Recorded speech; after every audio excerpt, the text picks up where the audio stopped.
વિદ્યાર્થી મિત્રો, આપણે જોઈ રહ્યા છીએ ધોરણ 8 ગણિત સ્વાધ્યાય 9.3 નો દાખલા નંબર 4.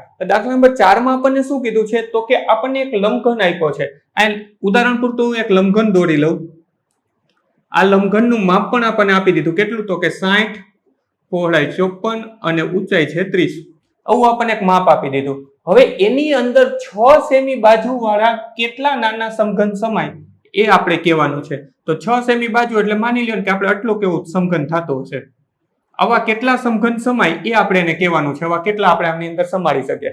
તો કઈ રીતે દાખલો ગણી શકાય? તો પહેલા તો હું આખા મોટા લંબઘનનું માપ ગોતી લઈશ, પછી આ નાના સમઘનનું ગોતી લઈશ, મોટા ભાંગા નાના કરી નાખીશ તો મને જવાબ મળી જશે, અથવા તો એક સંખ્યા મળશે કે કેટલા સમઘન સમાય. તો ચાલો વિડીયોની શરૂઆત કરીને એ પહેલા તમે જો જ્ઞાન વિષય ઉપર નવા છો અથવા તો હજી સુધી જ્ઞાન વિષયને સબસ્ક્રાઇબ નથી કરી, નીચે આપેલા સબસ્ક્રાઇબ બટનને ક્લિક કરો, બાજુનું બેલ આઇકન પણ દબાવો. વિડીયો કેવો લાગ્યો અથવા દાખલામાં કઈ ના સમજાય કોમેન્ટ કરીને જણાવજો. હવે આકૃતિ આપણે ઇરેઝ કરી દે, કારણ કે આપણી સમજૂતી પૂરતી જ હતી. અહીંયા આપણે જે છે એ પહેલા લખી લઈએ. અહીં હું લખું લંબઘન માટે આપણી પાસે L કેટલો આપ્યો છે તો કે 60 સેમી. આપણી પાસે B કેટલું આપ્યું છે તો કે 54 સેમી.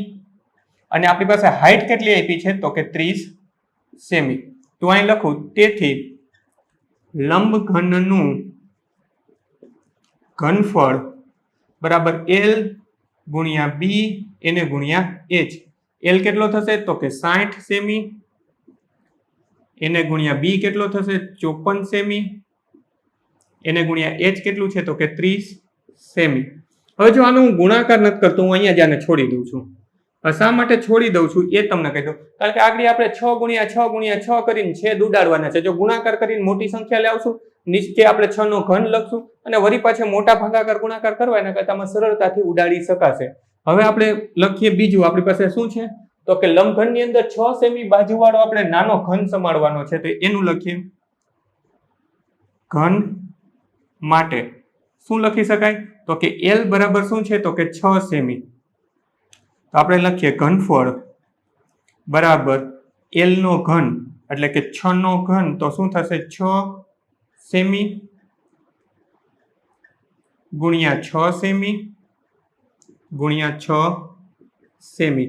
અહીંયા પણ મેં આનો ગુણાકાર કર્યો નથી. ને શા માટે નથી કર્યો તમને સમજાવ્યું કે આપણે ઉપર છેદ ઉડાડવા કામ આવશે. હવે આપણે લખીએ નાના ઘનની સંખ્યા. આપણે નાના ઘનની સંખ્યા જ ગોતવી છે. તો કે આ મોટાનું ઘનફળ તો આપણે લખીએ લંબઘનનું ઘનફળ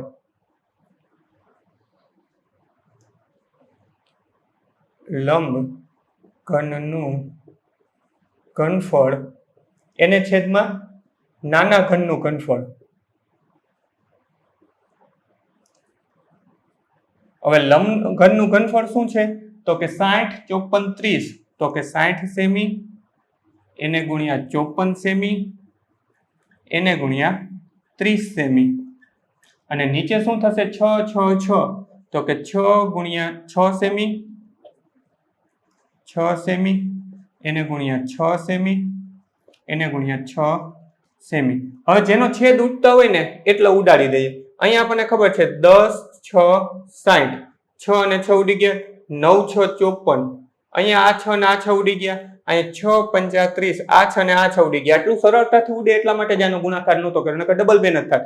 આનો ગુણાકાર કરત, આનો ગુણાકાર કરત, મોટી સંખ્યા હોય તેના મોટા છેદ હતા, એના બદલે અહીંયા ટૂંકમાં પતી ગયું. તો અહીંયા આપણી પાસે શું થઈ ગયું તો કે 10 ગુણ્યા 9 અને એને ગુણ્યા શું થઈ ગયું તો કે 5. તો કે 9 5 45 અને એને ગુણ્યા 10 થઈ ગયા 45 ગુણ્યા 10 એટલે કે 450.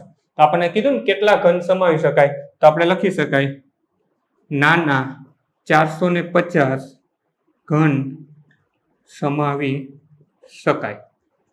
વિડીયોને પોઝ કરી તમારો ચોથો દાખલો તમારી નોંધપોથીમાં ઉતારી લો, ત્યાં પછી વિડીયો ચાલુ રહેવા દેજો. ચોથા પછી પાંચમો દાખલો ફોટો લિંક સ્વરૂપે ડિસ્પ્લે પર આવશે, ટચ કરશો એટલે જોઈ શકાશે. સ્વાધ્યાયના બધા જ દાખલાની લિંક ડિસ્ક્રિપ્શનમાં આપી છે, ત્યાંથી પણ તમે જોઈ શકશો. બાળ મિત્રો, વિડીયો જોવા માટે ખૂબ ખૂબ આભાર. આ વિડીયોને લાઈક કરો. જો હજી તમારા મિત્રો સાથે આને શેર ના કર્યો હોય તો આ વિડીયોને શેર કરજો અને મારી આ ચેનલને કે જ્ઞાન વિશ્વને સબસ્ક્રાઇબ કરવાનું ભૂલતા નહીં. ચોક્કસથી આ ચેનલને તમે સબસ્ક્રાઇબ કરજો. Thanks for watching. ફરી મળશું બીજા વિડીયોમાં.